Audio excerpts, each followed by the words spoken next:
आप सभी को नमस्कार।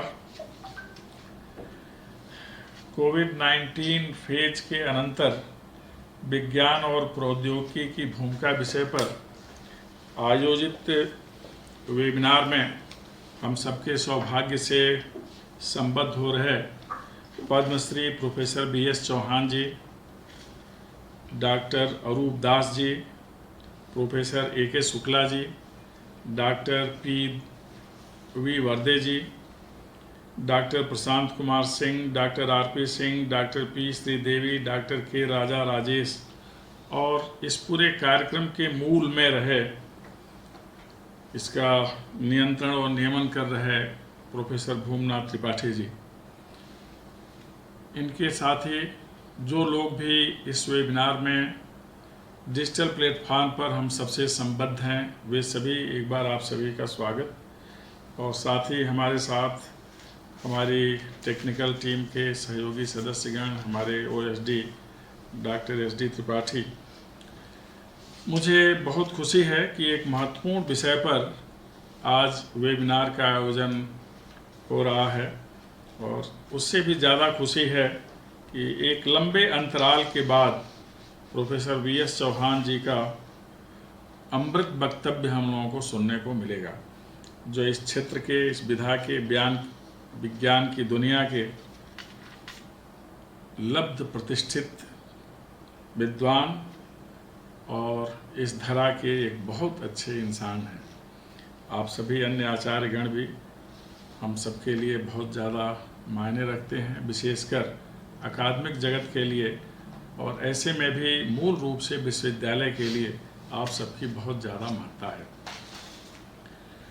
आज की दुनिया संचार क्रांति की दुनिया है और एक अदृश्य विषाणु कोविड-19 नाम के वायरस ने पूरी दुनिया में भय, संशय, विषाद और अवसाद की स्थिति उत्पन्न कर दी है।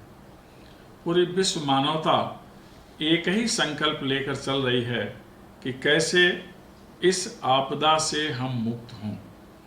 ऐसे में हम सभी जिस माध्यम, जिस विधा और जिस विषय को लेकर आशान्वित हैं अथवा एक दूसरे से संवाद कर पा रहे हैं, संपर्क कर पा रहे हैं और साहचर्य की स्थिति का अनुभव कर पा रहे हैं, उसे विज्ञान और प्रौद्योगिकी के नाम से ही जानते हैं।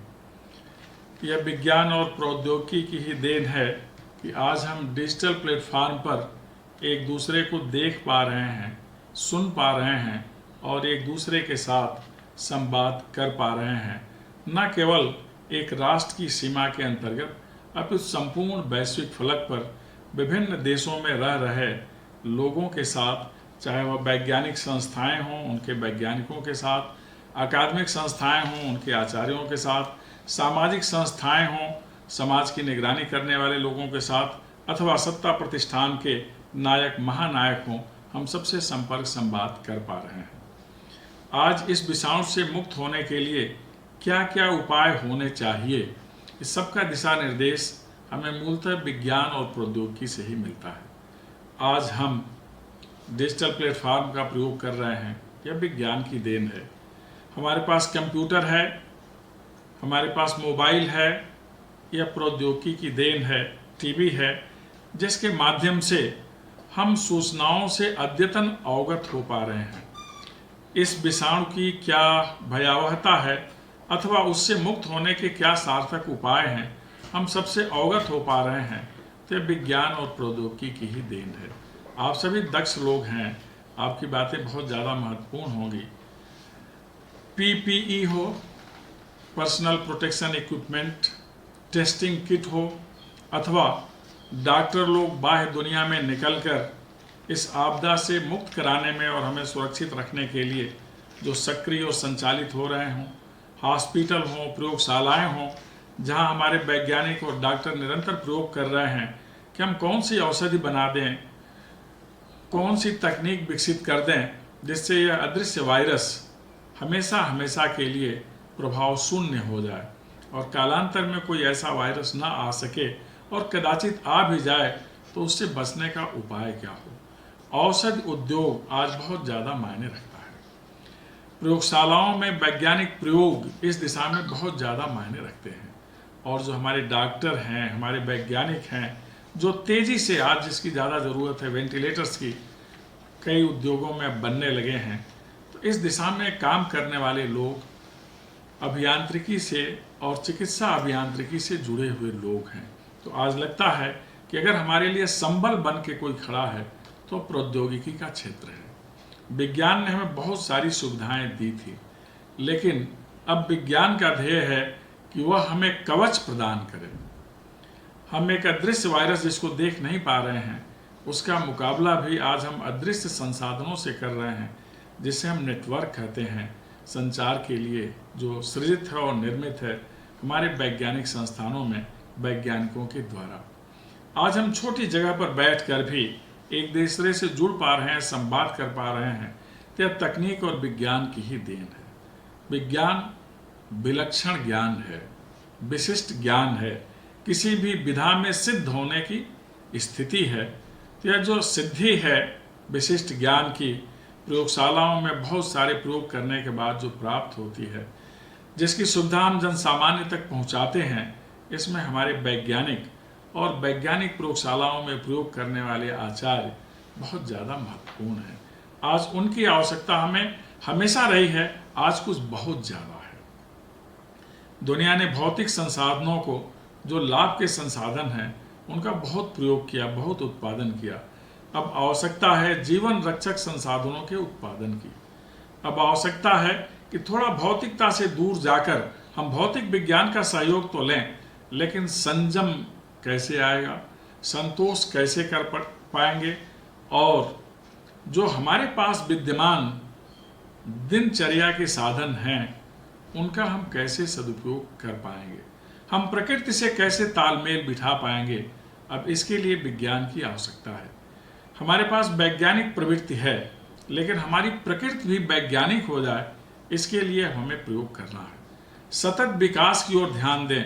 आने वाली पीढ़ी को प्राकृतिक संसाधन हम दे के जाएं, उपयोग कर रहे हैं, तो ये हमारी प्रज्ञा शक्ति ऐसी हो जाए, हमारे पास ऐसा विवेक हो कि विज्ञान का प्रयोग केवल विकास के लिए करें, इसमें लेस मात्र भी विनाश के साधन पैदा करने की संभावना न रह जाए, ऐसी स्थिति न आ जाए। नहीं तो एक राष्ट्र के कारण, जो हमारा पड़ोसी राष्ट्र है, पूरी दुनिया आज विपदा की स्थिति में है, एक ऐसी आपदा कि हर जगह आदमी सतर्क है। सतर्कता, सावधानी ही हम बरत पा रहे हैं। स्थान विशेष पर हम अवरुद्ध हो जा रहे हैं, स्वयं को हम अवरुद्ध कर लिए हैं। बाहर निकले तो मास्क लगाकर, क्योंकि शुद्ध हवा सुलभ है, लेकिन उसमें शुद्धता है ये संदिग्ध है, शायद विषाणु हो उसमें। हमारे पास सारे लोग शुद्ध हैं, कदाचित कुछ लोग हैं जिनकी प्रवृत्ति उतनी सात्विक ना हो जितना हम अनुमान कर रहे हैं, लेकिन उससे संवाद करने के लिए भी मुझे आवरण रखना पड़ेगा और एक निश्चित दूरी रखनी पड़ेगी। हमारा हाथ भले स्वच्छ हो, लेकिन कहाँ इसमें कोई विषाणु चिपक जाए, इसके लिए बार बार हाथ धोना पड़ेगा। अब हमें उस विधा का निर्माण करना है कि इस प्रकार की बातों से, भय से, संशय से, विषाणुओं से हम अस्थायी रूप से मुक्त हो सके।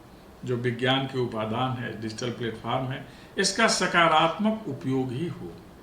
यह हमारे पास सूचना संप्रेषण का साधन हो, लेकिन हमारे अंदर मनोविकार पैदा करने का साधन न बने। इसका भी अब वैज्ञानिक संवर्ग को ध्यान रखना पड़ेगा। उत्पादन के बहुत सारे साधन अपनाए जा चुके, अब हमें ऐसे औद्योगिक आस्थान लगाने चाहिए जिस पर वैज्ञानिक लोगों को काम करना है कि वहाँ हमारी सुविधा के लिए उत्पादन हो, सुख के अनावश्यक साधन बनाने के उपादान न किए जाए। लोगों को रोजगार मिले, आजीविका मिले, प्रकृति ने जो संबल संसाधन दिया है उसका मानव कल्याण के लिए प्रयोग किया जाए।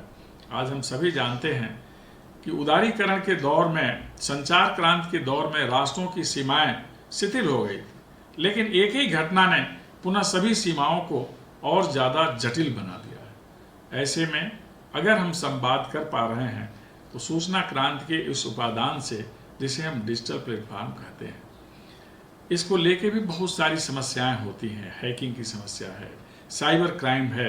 अब इस पर भी काम करना है कि साइबर क्राइम की स्थिति उत्पन्न ना हो, हमारी निजता सुरक्षित रहे। निजता केवल विचार व्यवहार में ही नहीं, हमारी सुरक्षा को लेके भी हो। हमारा समाज अब मूल मानवीय समाज बने, केवल बाजार समाज न रह जाए। ऐसे साधनों का उत्पादन हमें करना है, निर्माण हमें करना है।